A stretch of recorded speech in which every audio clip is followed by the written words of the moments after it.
maintenant, on va voir les institutions européennes. Quand on étudie un système, les institutions européennes sont plusieurs institutions, plusieurs éléments, sont composés de plusieurs éléments reliés entre elles par des mécanismes de coopération et de collaboration.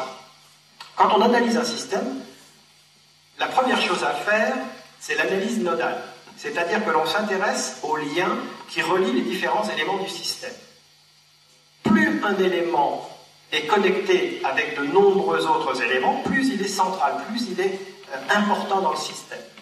Les éléments faiblement connectés aux autres éléments sont des éléments périphériques du système.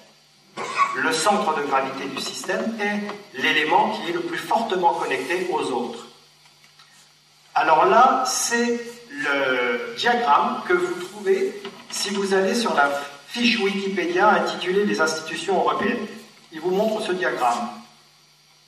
Vous y voyez la Commission, fortement connectée.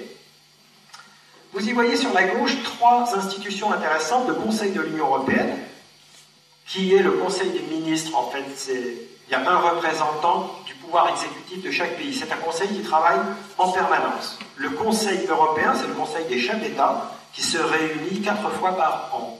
Et il comporte aussi le président de la Commission, le parrain. Et vous avez une institution assez bizarre, le Comité des représentants permanents. Elle est très peu citée dans les traités. J'ai trouvé...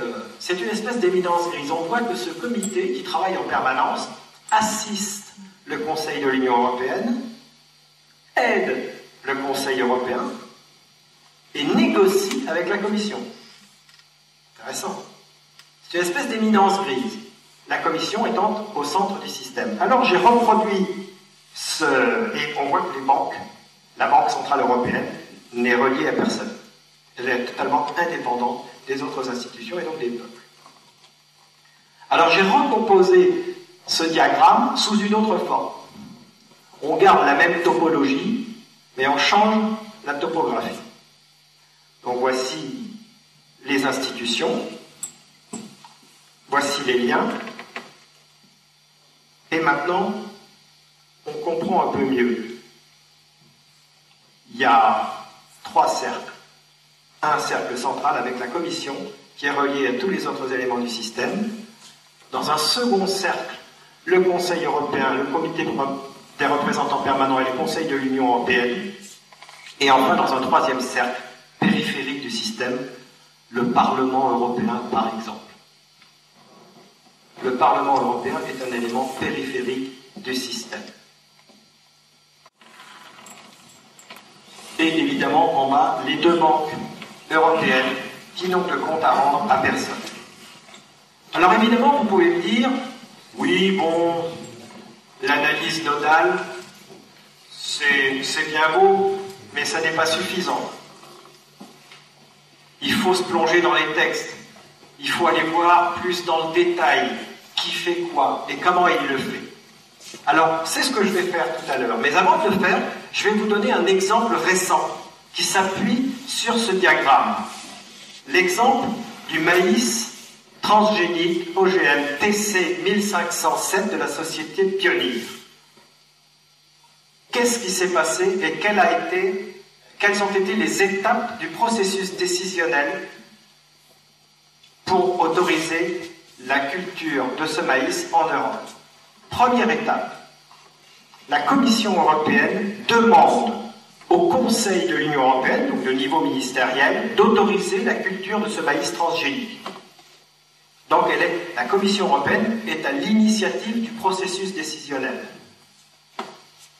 Le Conseil de l'UE vote, 19 pays sont contre, 4 pays s'abstiennent, 5 pays sont pour, c'est la 2e étape, mais ça ne suffit pas pour obtenir la majorité qualifiée.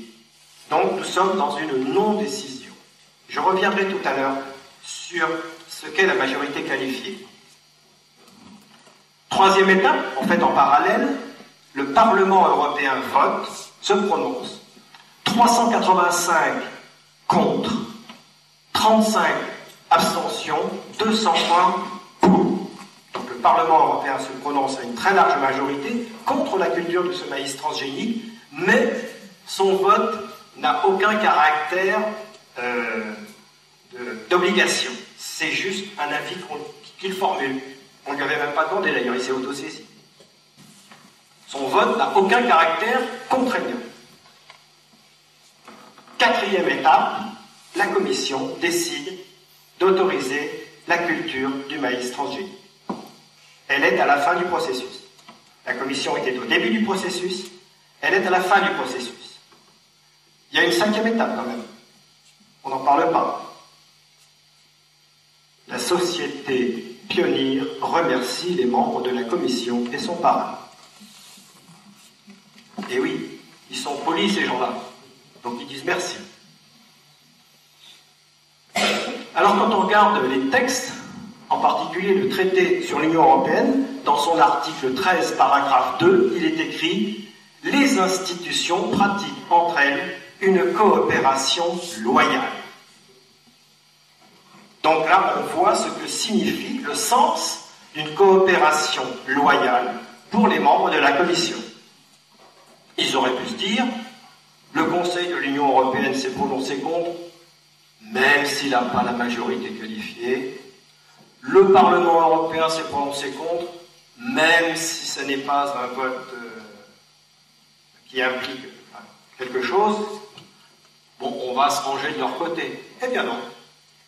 Ils sont loyaux. Ils décident.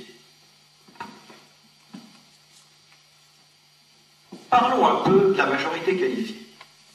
Qu'est-ce que ça signifie? Alors d'abord, je vais vous dire comment ça marche. Concrètement, sur les 28 pays, chaque pays possède un certain poids en fonction de sa démographie. La France, l'Allemagne, l'Italie, l'Angleterre pèsent 29 voix. Malte pèse 2 voix. Donc chaque pays vote et pèse le poids qui lui est attribué. Et on comptabilise. Il faut avoir 260 voix sur 352 pour passer, ce qui correspond à 74% des voix. Ce qui signifie qu'en dessous de 26%, il y a décision contre, au-dessus de 74%, il y a décision pour, et entre 26 et 74%, il n'y a pas de décision. Alors, si le Conseil de l'Union européenne avait le dernier mot, on pourrait se dire, oui, c'est intelligent. Sur des questions sociétales lourdes, sur des questions qui vont remettre en cause notre anthropologie, la majorité simple, ça paraît un peu trop léger. On ne peut pas faire des réformes lourdes qui vont avoir un impact lourd sur notre anthropologie, par exemple, en se contentant d'une petite majorité. Il faut assurer le coup. Et si on ne dépasse pas la majorité qualifiée, alors ça veut dire qu'il faut remettre le travail sur le métier, qu'il faut continuer à travailler, qu'il faut continuer à s'améliorer. Et que la décision viendra plus tard. Si le Conseil de l'Union européenne avait le dernier mot, ça aurait un sens. Sauf qu'en l'espèce, puisque le Conseil de l'Union européenne ne décide pas, c'est la Commission qui décide. Donc en fait, la majorité qualifiée, le processus de la majorité qualifiée au niveau du Conseil de l'Union européenne n'est rien d'autre qu'un retrait de sa capacité à décider. Puisque s'il ne décide pas, c'est la Commission qui décide in fine. Donc on vous présente, quand vous lisez les textes du traité sur l'Union européenne, les articles pris un par un peuvent sembler acceptables. Mais quand vous mettez tout ça en cohérence, en relation, vous vous rendez compte du véritable sens que ça a. La majorité, le vote à la majorité qualifiée au Conseil de l'Union européenne n'est rien d'autre qu'un mécanisme qui vise à lui retirer son pouvoir de décision, de façon à ce qu'in fine, ce soit la Commission qui décide. Et finalement, ça arrange tout le monde. Parce que si on regarde là, vous vous souvenez de ce que je vous ai dit au début. Démocratie, démos, kratos. C'est les institutions qui sont la courroie de transmission entre le peuple et le pouvoir. Si vous regardez ce qui s'est passé sur ce mécanisme réel, concret, qui s'est passé il y a un mois environ. Où y a-t-il du peuple dans tout ça, dans tout ce mécanisme? Au Conseil de l'Union européenne, il y a du peuple, puisque le Conseil de l'Union européenne est composé de ministres, donc du pouvoir exécutif, de représentants du pouvoir exécutif de chaque État. Donc il y a du peuple. Le pouvoir exécutif est une représentation du peuple. Donc il y a du peuple au niveau du Conseil de l'Union européenne. Au Parlement européen, il y a du peuple, puisque les parlementaires européens sont élus par le peuple. Mais il n'y a pas de pouvoir. Là où il y a du peuple, il n'y a pas de pouvoir. À la Commission européenne, il n'y a pas de peuple. Les gens sont désignés, ils sont élus par personne. Et c'est là qu'il y a le pouvoir. Donc on voit sur cet exemple simple qu'il n'y a pas de courroie de transmission entre le peuple et le pouvoir. C'est un premier indice. Alors, vous avez aimé le maïs transgénique, vous avez adoré le gaz de schiste. Monsieur Günther Oettinger, qui est commissaire européen à l'énergie, a déclaré « Il faudra explorer la piste du gaz de schiste en Europe. » Les Échos, 21 mai 2013. Et il va le faire. Vous serez très content d'avoir une Dordogne qui ressemble à ça. Vous n'en voulez pas? Eh bien, vous l'aurez quand même. Parce qu'on ne vous demandera pas votre avis. Et ça va se faire.